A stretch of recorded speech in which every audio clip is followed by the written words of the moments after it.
राजा भैया। माननीय अधिष्ठाता महोदय, अरे कोई पक्षपात वंदे नहीं। मातरम पे चर्चा स्वीकार करके माननीय अध्यक्ष जी ने जो ऐतिहासिक काम किया है, इसका हम सभी लोग उनके प्रति आभार व्यक्त करते हैं, आभारी हैं। कुछ चीज़ें ऐसी हैं जो खुल के सामने आनी चाहिए।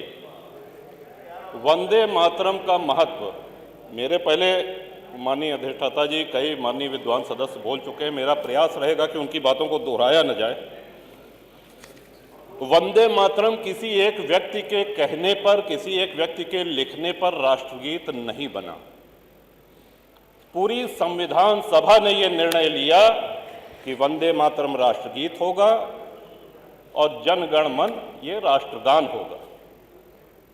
और संविधान सभा में कौन कौन से महानुभाव थे ये बताने की आवश्यकता नहीं। वो हमसे बहुत अधिक ज्ञानी, वो हम सब लोगों के आदर्श, एक से एक व्यक्तित्व, एक से एक विभूतियां उस संविधान सभा में थी।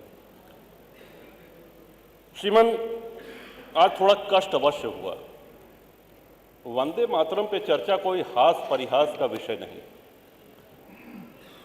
वंदे मातरम सभी के लिए पूज्य है, सभी के लिए सर्वमान्य है, ऐसा हम लोग मान करके चल रहे थे।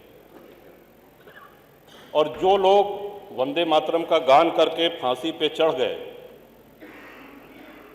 बंकिम बाबू ने बंगाल में लिखा, लेकिन ये पूरे भारत में व्याप्त हुआ। श्रीमंत खुदीराम बोस जी का जन्म हुआ बंगाल में मिदनापुर में, और उनको फांसी पे चढ़ाया गया मुजफ्फरपुर बिहार में। अंतिम शब्द उनके वंदे मातरम थे। मदन लाल धींगरा अमृतसर पंजाब में जन्म हुआ, लंदन में उनको फांसी पे चढ़ाया गया, उनका अंतिम शब्द वंदे मातरम था। पंडित राम प्रसाद बिस्मिल जी शाहजहांपुर में जन्म हुआ, उनको फांसी पे चढ़ाया गया गोरखपुर में। वंदे मातरम अंतिम शब्द थे जो उनके श्रीमुख से निकले। ये कहने का उद्देश्य हमारा ये है कि वंदे मातरम की सार्वभौमिकता, सर्वव्यापकता, इस पर कोई प्रश्न चिन्ह तब नहीं लगा जब हमारा देश सबसे एक बहुत बड़े महासंकट से गुजर रहा है। वंदे मातरम आगे चल के विवाद में आएगा या इसको विवाद का एक रूप दिया जाएगा, ये किसी ने कल्पना भी नहीं की होगी, चाहे उस समय के राजनीतिक दल हों, चाहे उस समय के स्वतंत्रता सेनानी हों। वंदे मातरम किसी धर्म, किसी मजहब के विरोध में नहीं है।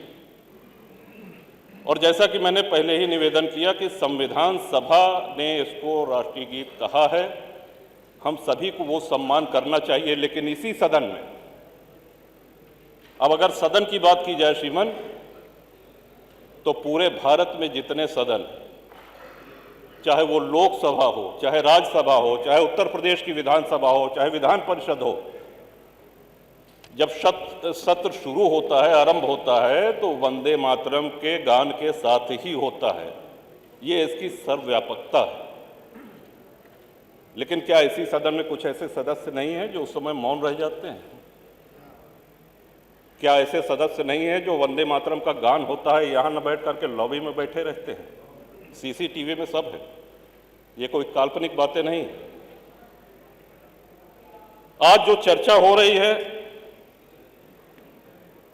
वैदिक काल से श्रीमन हमने अपने राष्ट्र को मां माना है, मातृभूमि कहा है। विश्व में अनेक देश हैं, हर जगह देशभक्त हैं, वो अपने अपने राष्ट्र के प्रति, अपने देश के प्रति आस्था रखते हैं।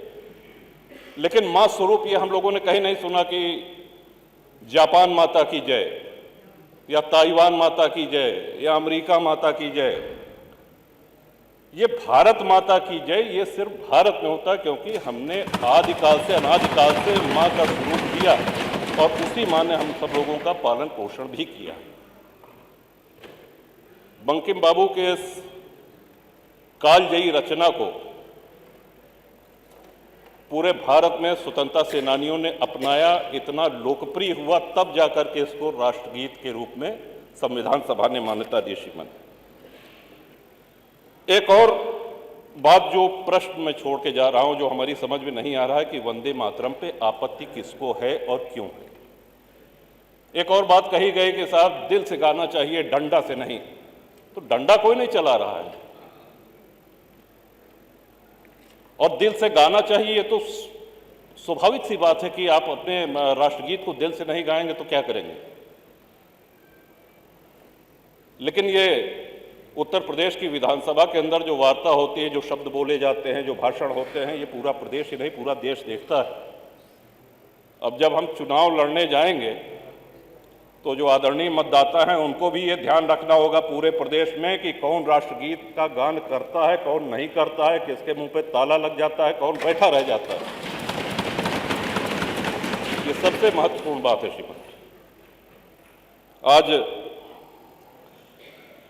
जो संविधान की दुहाई देते हैं, हम सब लोगों के लिए बहुत पुण्य ग्रंथ है संविधान।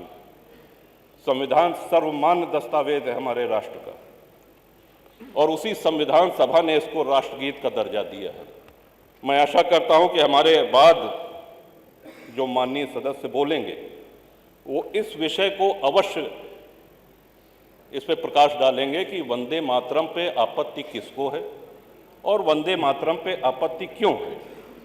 ये दो सीधे सरल सवाल, ये सदन में भी चर्चा होनी चाहिए इस पे, और श्रीमान आपके माध्यम से, सदन के माध्यम से पूरे प्रदेश में ये संदेश जाना चाहिए कि राष्ट्रगीत पे किसको। अब कल के दिन कह देंगे कि साहब ये वंदे जो है जनगण मन भी जो है ये कहीं भारत भाग्य विधाता, कहीं भारत को हम अपना भाग्य विधाता नहीं मानते हैं, इसको भी हटाओ, इसको भी नहीं गाएंगे, तब हम लोग क्या करेंगे।